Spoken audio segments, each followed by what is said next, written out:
Tonight I am taking an image of a very interesting object in space known as the Snake Nebula. This object is designated as LDN 66 and is a monecular cloud sitting right in the Milky Way core.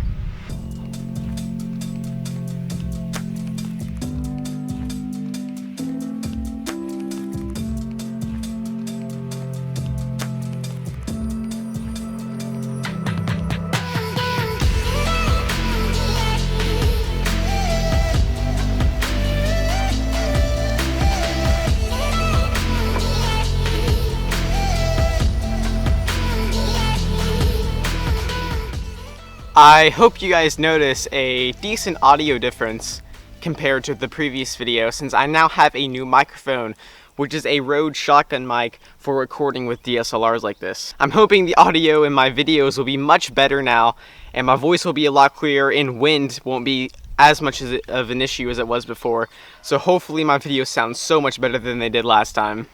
Another thing about my previous video is that I did a mosaic, a deep space mosaic for the first time ever, and that's what I'm doing again tonight. Since this object is so dynamic and has so many cool surroundings I just don't want to miss out on, I'm going to mosaic this to get some really cool features around it and have a 2-panel mosaic. It's going to be a vertical mosaic again, just like last time, so hopefully this goes as planned.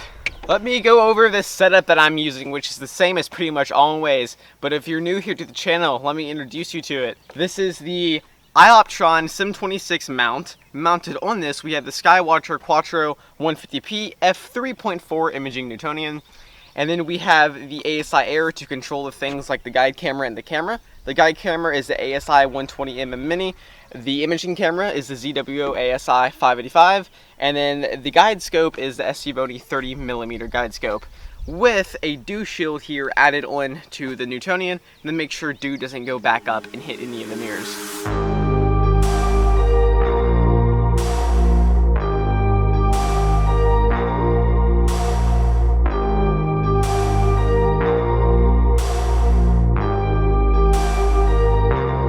This object isn't necessarily a difficult target, but it also necessarily isn't an easy target. This is a medium target. The dark nebulae and monecular cloud itself is quite dim and will take a lot of integration to actually pull out itself. But the surroundings, those bright yellow star fields of the Milky Way core are just insanely bright, even naked eye visible. So you're shooting a very dim dark monecular cloud amongst extremely bright star fields, which make it kind of like an easy target to where you can kind of see the shadow of it even in a single sub, but to actually get data on the nebulae itself, you're going to have to put some hours into it. Venus and stuff is starting to get visible, and I can just feel that tonight is going to be a good night. Quite a bit early still to polar align or focus or anything like that, so I still have a few minutes to burn until it's actually time to get out here and do astrophotography. Alright, so we are out here, it is night finally, and I'm going to get the ASI Air connected with the phone and get up an imaging pretty quickly, hopefully.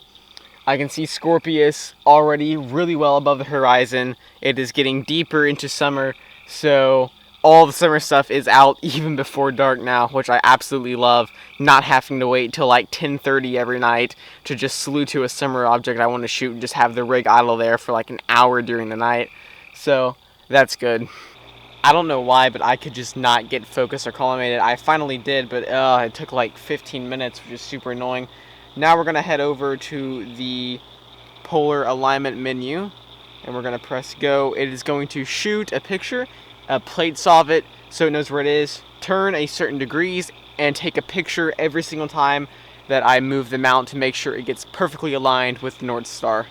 As you can see, we got it to sub-arc minute, and we're going to finish there. We could have gotten a little bit better, but I already wasted so much time focusing and collimating. It's like I need to start imaging already. So we are still having some forest fire smoke issues, but as you can see, the subs still look nice and look pretty similar to what they did last time. So we're still going to continue to get data on this and see how it goes, but I really hope this smoke goes away soon. It is getting quite tiring.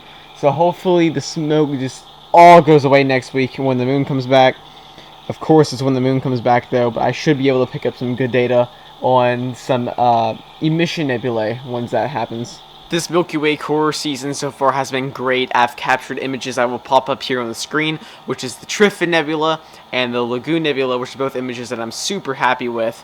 Some of my favorite targets in the entire night sky. I just love this time of year, the nice, warm, comfortable, cozy nights where it's hard to even want to go back inside when you come out here and you can see the Milky Way with your naked eye just like that. You don't even have to look for it, it's just there.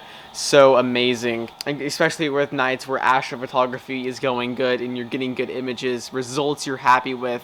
It's just really motivating to have nights like these, and I've already had two this past week where there's not been a lot of smoke, and I'm just happy to have another. Last night was a huge success, and I got an image that I'm quite proud of. Overall, it was amazing last night, and nights like this are what keep me going in this hobby, and I love being able to share it with all of you guys.